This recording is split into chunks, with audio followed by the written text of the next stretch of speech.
Məni izləyən hər kəsə Allahın salamı olsun. Bugün görüntüsü ləzzətindən, ləzzəti görüntüsündən gözəl olan çox maraqlı bir qarışıq mürəbbə hazırlayacağam. Sizlər də belə ləzzətli, belə gözəl mürəbbə hazırlayıb dadmaq istəyirsinizsə, videomu sona qədər izləyin.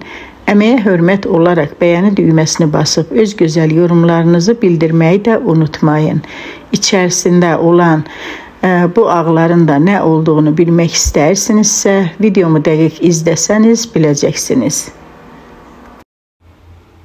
Mürəbbəmizin nə qədər gözəl alındığını görürsünüz. Qarışıq mürəbbəni hazırlamaq üçün bizə əvvəlcə qarağat lazım olacaqdır. Qarağatı təmiz suyu çıxana qədər yuyub, daha sonra saplaqlarından meyvəni təmizləyirəm. Mürəbbənin rənginin, dadının gözəl olmasını istəyirsinizsə, mütləq təmizliyinə, yəni təmiz yuyulmasına əməl edin. Qarağatı təmizləyib kənara qoyuram. Daha sonra vişnəni, yəni gilanarın, yuduğum vişnəni, gilanarın əvvəlcə saplaqlarını təmizləyirəm. Daha sonra tumunu çıxardıram. Siz istədiyiniz tum çıxardarla çıxarda bilərsiniz. Mən bu kiçik belə çəngəlin vasitəsilə daha asan çıxır. Vişnəni də təmizlədikdən sonra məndə qara gilas, bir də belə qırmızı yanaq gilas var. Onu da yuduqdan sonra saplağını təmizləyib, tumunu çıxardıb tökürəm meyvələrin üzərinə və qarışdırıram.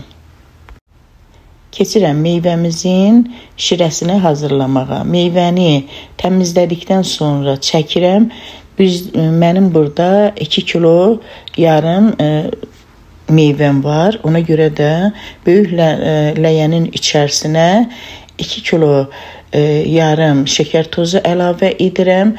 3 stəkan da su əlavə edirəm. Çünki bu qarışıq meyvələr mət saldığı üçün, yəni şirəsi duru bişəndə duru olması üçün biraz artıq su əlavə edirəm. Şirə hazır olduqdan sonra meyvələri şirənin içərisinə töküb odun üzərinə qoyuram. Meyvənin ilk kəfi çıxanda yığmıram. Daha sonra meyvə təmiz qaynayanda, yəni kənarlarına belə bol halda kəfi çıxanda onu təmiz, yəni quru qaşığın köməkliyi ilə meyvənin kəfini, mürəbbənin kəfini yığıram.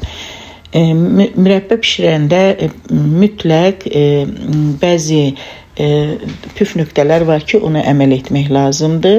Mürəbbəni bişirdiyiniz, yəni ləyəniniz quru olmalıdır. Onun da istifadə etdiyiniz qaşıq, kəfkir, onlar mütləq qurulanmalıdır. Yəni sulu halda mürəbbəni hazırlayanda heç bir qaşıqdan, yəni sulu halda istifadə etməyin. Onda mürəbbənizin nə qədər gözəl pişirsəniz də qışa qalmayacaqdır. O mürəbbə qızqıracaqdır. Yəni tez xarab olacaqdır. Gördüyünüz kimi mən artıq mürəbbəm az qalıb hazır olar. Mürəbbənin üzərində olan kəflərin qalanını da yığıram. Daha sonra kənarda mürəbbəmizin daha da ləzzətli, dadlı olması üçün kəfi qutaran kimi üzərinə kənarda doğradığım qoz ləpəsi, bir stəkan qoz ləpəsini kənarda xırda şəkildə, çox da xırdalamıram, doğrayıram. Qozu da əlbəttə ki, əvvəlcədən yuyub qurulamışam. Mütləq ləpələri, yəni çərəzləri qurulamaq lazımdır. Onu da doğradıqdan sonra tökürəm. Haradasa bir qozu tökdükdən sonra bir 10 dəqiqədə qozla qaynadıram. Artıq görürsünüz mürəbbəmizdə yəni kəf yoxdur. Mürəbbəmiz az qalıb pişir. Mürəbbənin ortasında görürsünüz bu şəkildə.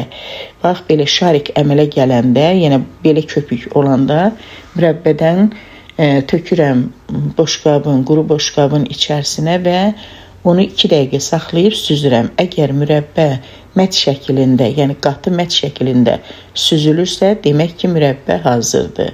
Bizim də mürəbbə hazırdır. Odun üzərindən götürürəm. Kənara qoyuram. Silkələyərək içərisində qalan kəfləri də yığıram. Hazır olmuş mürəbbəni bir gün ləyəndə saxlayıram. Yəni bu bişirdiyim ləyəndə heç vaxt mürəbbəni isti-isti bankalara yığmayın. Çünki siz onu isti-isti bankalara yığsanız, bankanızın içərisində nəmişlik, yəni pardan nəmişlik əmələ gələcək və sizin bu mürəbbəniz heç vaxt qışa qalmayacaqdır. Bu da soymuş halı. Gördüyünüz kimi bir gün saxladıkdan sonra mürəbbənin mətnin nə qədər qatılaşdığını görürsünüz. Mürəbbəni soyduqdan sonra səhərsi quru, təmiz bankalara yığıb qış üçün saxlaya bilərsiniz. Mürəbbənin nə qədər gözəl çıxdığını videoda bəlkə də o qədər gözəl görünmür, amma həm dadı, həm görüntüsü çox-çox gözəl olan bir mürəbbə alındı. Qoz ləpəsi də mürəbbəmizə başqa bir ləzzət qatdı.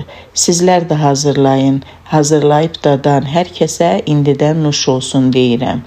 Əməyə hörmət olaraq bəyəni düyməsini basın. Öz gözəl yorumlarınızı da bildirməyi unutmayın.